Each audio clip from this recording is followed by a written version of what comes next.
La nature et le vol à voile sont indissociables. Grâce au planeur, l'homme vit l'un de ses plus beaux rêves, celui de voler comme un oiseau. Zelda, elle, 15 ans, se prépare à accomplir aujourd'hui son lâcher solo. Elle ne le sait pas encore. Nous la suivons avec Philippe, son instructeur. Donc Zelda, on va partir dans ce sens-là et on va se poser dans l'autre, parce que tu as vu le vent s'établit face à l'est. Le tout étant de faire une finale en sécurité. Donc tu décideras de quelle trajectoire prendre pour rejoindre une finale en sécurité. Le treuil du Golf Alpha. Golf Alpha du treuil, je te reçois 5. La prochaine treuillée sera un AS4S, 2 personnes à bord. Tendu.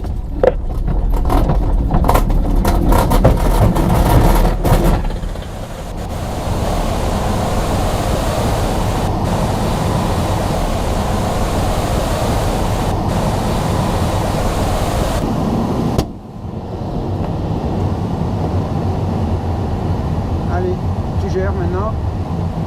Tu choisis un axe entre le treuil et le planeur, d'accord? Là on est haut. Enfin on est bien, mais on va essayer de se poser court, donc tu peux sortir un peu plus d'air au frein. La vitesse. Allez, sort les airs au frein, on est haut.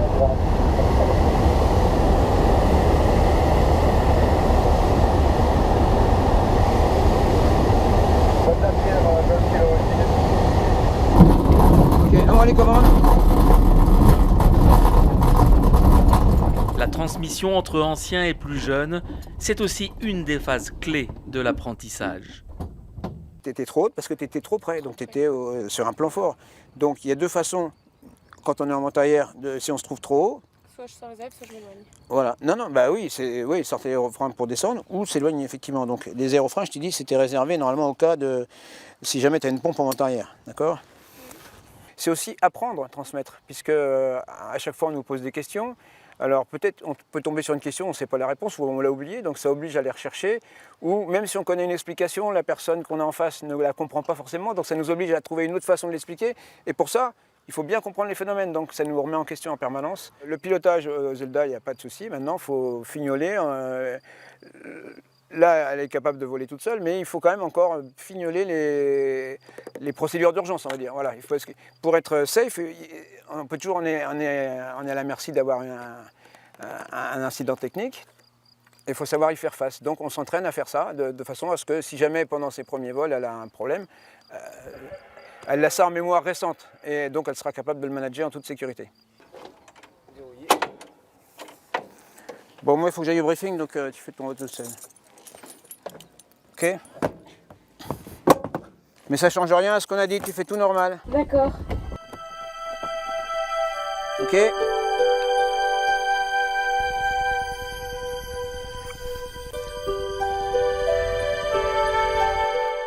treuil, tu peux tendre le câble restant pour un 413, une personne à bord. Je tends le câble restant pour un 413, une personne à bord. Tendu. Tendu.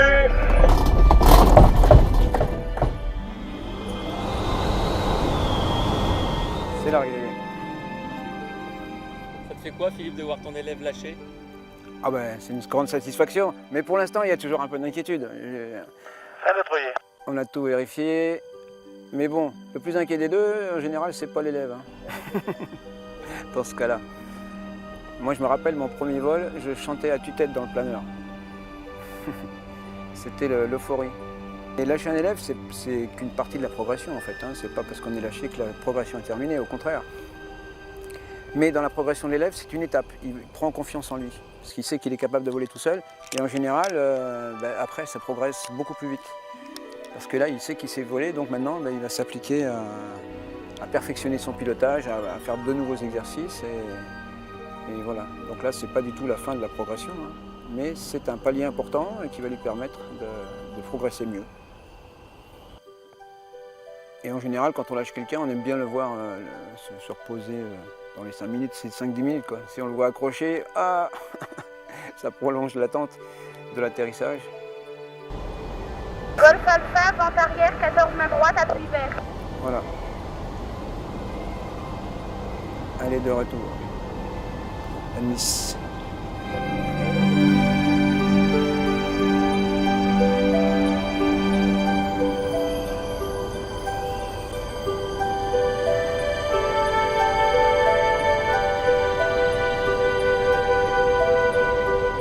Parfait. C'était parfait, Zelda. Bravo. Merci. Allez, viens que je te fasse un bisou. Alors, c'était comment? C'était très bien.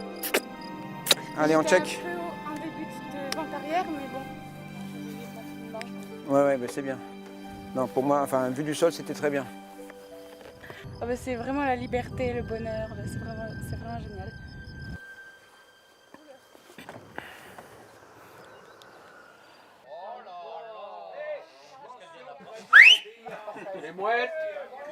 Bon alors, aujourd'hui, on va commencer par applaudir notre petite Zelda qui a été lâchée ce matin en 4S et en 3.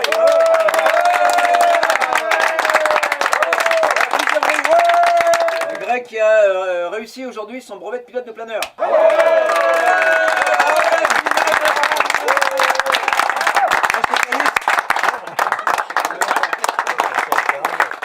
1, 2, 3.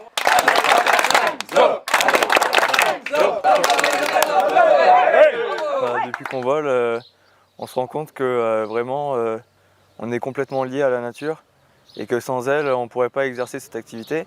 Quand on est en l'air, déjà on veut plus redescendre et c'est vraiment quand on est par terre, on se dit on est rien. Enfin, c'est immense.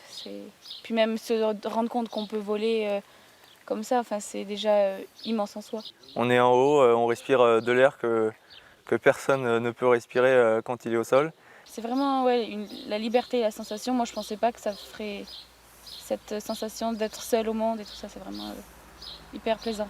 Chaque vol apporte son lot de surprises. Voilà, exactement. Par exemple, on peut monter dans des ascendances ou dans des pompes. Quand on tourne en spirale pour monter, on est souvent avec des buses ou des aigles ou des vautours et là on vole avec eux, c'est quand même très beau.